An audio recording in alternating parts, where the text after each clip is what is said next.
चारों बिटियों को लेकर के माँ सुनैना सीख देती हैं, शिक्षा देती हैं। एक बड़ी प्यारी बात कही माँ सुनैना ने। जानकी मैया से कहा, जानकी आपका विवाह हो गया और आपको ज्ञात होगा, आपको बता दूं कि स्त्रियों का सिर्फ एक ही धर्म है, एक ही व्रत है, एक ही नियम है, और वो क्या है? अपने पति की सेवा करना, उनके आदेशों का पालन करना, उनका सम्मान करना। और सबसे अच्छी बात कही जानकी मैया को, माँ सुनैना कहती है, जानकी तुम्हारे पति के नेत्रों को देख करके समझ जाना कि वो क्या चाहते हैं। उन्हें मुख से बताना न पड़े, उन्हें कहना न पड़े, तुम ये देख करके जान जाना कि वो क्या चाहते हैं। और जानकी मैया ने यही किया, पति के रुख को देख करके व्यवहार करना। सारी सीख दे करके जनक जी ने मैया जानकी को विदा किया है। आधे दूर तक चलते आए, महाराज जनक हाथ जोड़ करके खड़े हो गए।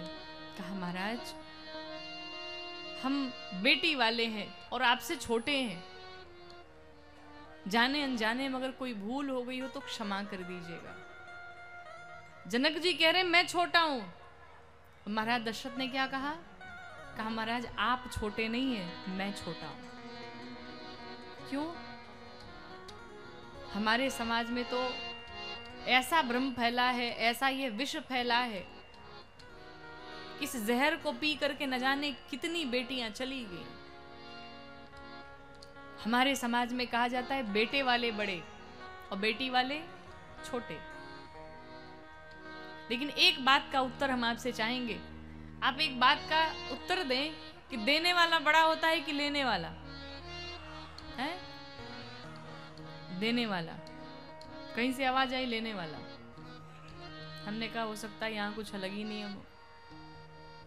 देने वाला सदैव बड़ा होता है। तो जब देने वाला बड़ा होता है तो फिर ये बात समाज में कहां से आती है कि बेटी वाले छोटे हो गए? अरे विचार करिए महाराज, कोई अपने कलेजे के टुकड़े को विदा कर रहा है। 24-25 वर्ष तक जिस बिटिया को पास में रखा, उसका पालन पोषण किया, उसे बढ़िया से पढ़ाया लिखाया, उसकी छोटी से छोटी चीज का ध्यान रखा, उसे वो थोड़ा भी उदास हो जाती तो माँ बाप उसे उदास नहीं होने देते, और अचानक से एक ऐसे घर में विदा कर दिया जिस घर को वो जानता तक नहीं है, उसका परिवार कैसा है, लोग कैसे हैं, लेकिन एक विश्वास के नाते, एक परंपरा के कारण एक पिता, एक माँ, एक भाई, एक बहन उस बिटिया को विदा कर देती। और उसके बाद भी बेटी को भी विदा कर दिया, अपने कलेजे के जिगर के टुकड़े को दे दिया, ढेर सारे दहेज भी दिए, पैसे भी दिए, सब कुछ घर गृहस्थी की व्यवस्था कर दी। और उसके बाद भी कुछ ऐसे निर्दयी, कुछ ऐसे पापी लोग हमारे समाज में पड़े हैं जिनको उसके पश्चात भी उनका पेट नहीं भरता है। वो कहते हैं हमें तो कुछ मिला ही नहीं है। हम कहते हैं महाराज आप अपने बेटे को उस योग्य बनाइए, उस स्तर पर पहुंचाइए कि उसे दहेज लेने की आवश्यकता ही ना पड़े। आपके पढ़ने लिखने का मतलब ही क्या रह गया जब आप दहेज के कारण किसी बिटिया को मार दें, उसे प्रताड़ित करें, उसे जला दें? क्या मतलब है हमारी शिक्षा का? वो दहेज कब तक चलेगा आपके साथ में? 4 साल, 5 साल, बहुत मिला होगा तो 7-8 साल चल जाएंगे, बहुत मिला होगा तो एक बढ़िया गाड़ी ले लेंगे। इससे ज्यादा क्या कर सकते हैं? क्या उससे जीवन चल सकता है? नहीं चल सकता। लेकिन अगर एक सुंदर सी कन्या, एक संस्कारी कन्या आपके घर में आ जाए तो आपके जीवन को, आपके घर को स्वर्ग बना देती है। लेकिन आज का समाज एक सुंदर बेटी नहीं चाहता, एक संस्कारी बिटिया नहीं चाहता। आज का समाज पैसा चाहता है, हमें पैसे मिल जाए। और आजकल विवाह नहीं होते, आजकल व्यापार किए जाते हैं। लंबी लंबी लिस्ट बनाई जाती है, हमें ये चाहिए, ये चाहिए, ये चाहिए। अगर उसमें से कुछ कमी रह जाए तो फिर बेटी को सताया जाता है। लेकिन कभी विचार किया है कि एक बेटी कितना त्याग करके आती है? किसी से कह दिया जाए अचानक तुम घर छोड़ करके दूसरे के घर में जाओ, दूसरे के घर में रहो, बनाओ, खाओ, कैसा लगेगा आपको? कैसी फीलिंग आएगी जहाँ पर ना उसकी माँ है, ना उसके पिता हैं, ना उसका भाई है, ना उसकी बहन है, ना उसके अगल बगल पड़ोस वाले, कोई उसका नहीं है, लेकिन फिर भी वो बड़े आदर के साथ, सम्मान के साथ सबका सम्मान करती है, सबका देखभाल करती है। और उस ससुराल में आने के पश्चात अगर उसे कोई कष्ट दे तो विचार करिए उसे कितना कष्ट होता होगा। लेकिन आज का समाज भूल चुका है, आज का समाज मनुष्य नहीं रह गया है, आज का समाज जानवर बन चुका है। उसे किसी का दुख, उसे किसी की वेदना, उसे किसी की पीड़ा नहीं दिखती है, उसे तो सिर्फ अपना स्वार्थ दिखता है।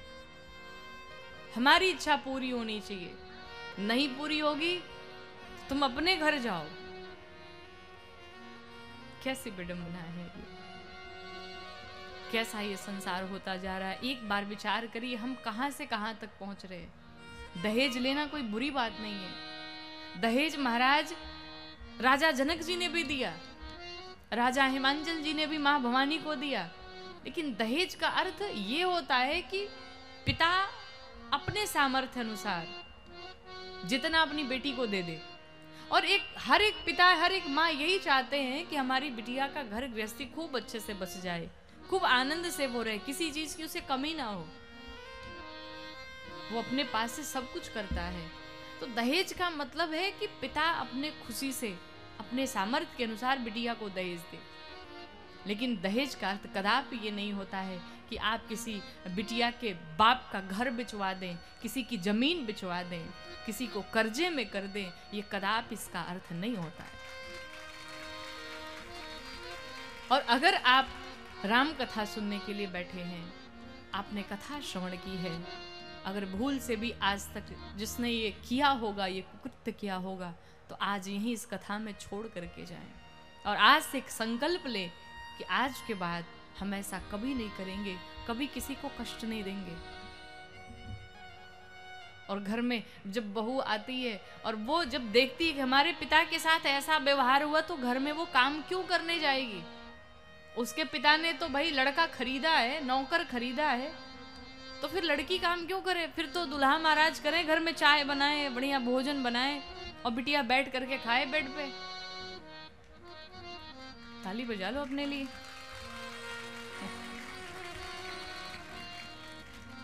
बेटियां बहुत शक्तिशाली होती हैं। पूछे कैसे? लड़के के साथ 1000 बाराती जाते हैं साथ में, और लड़कियां ऐसी शेरनी होती हैं महाराज, अपने मायके से अकेले चली आती हैं। तुम्हारे घर में अकेले आ जाती है शेरनी डंका बजाने के लिए, तो ये शक्ति है। शक्ति के मुंह कभी नहीं लगना। ये जितनी कोमल दिखती है ना ऊपर से, जितनी ममता दिखती है, जितनी दयालुता दिखती है, जितना स्नेह दिखता है, ये सिर्फ तभी तक है जब तक उसका भीतर वाला स्वरूप बाहर नहीं आया है। जब तक वो शक्ति का स्वरूप बाहर नहीं आया है, तभी तक उसे आप बड़ा कोमल देख रहे हैं। लेकिन देखा जाए तो यही शक्ति से पूरी सृष्टि चल रही है। मां न हो तो कोई संसार में आ सकता है क्या? कोई कितना भी बलशाली बने, कोई कितना भी वीर बने, लेकिन अगर एक मां नहीं है तो आप संसार में नहीं आ सकते। इसीलिए बेटियों को लक्ष्मी कहा जाता है। जब बेटियां घर में पैदा होती है तो कहा जाता है लक्ष्मी आई है। कोई ऐसा भी कहता है क्या घर में बेटा पैदा हो तो भगवान विष्णु आए हैं? कोई कहता है? कोई नहीं कहता है। बेटियां, बहुएं घर की लक्ष्मी होती हैं और इन लक्ष्मी का स्वागत करना चाहिए, सम्मान करना चाहिए।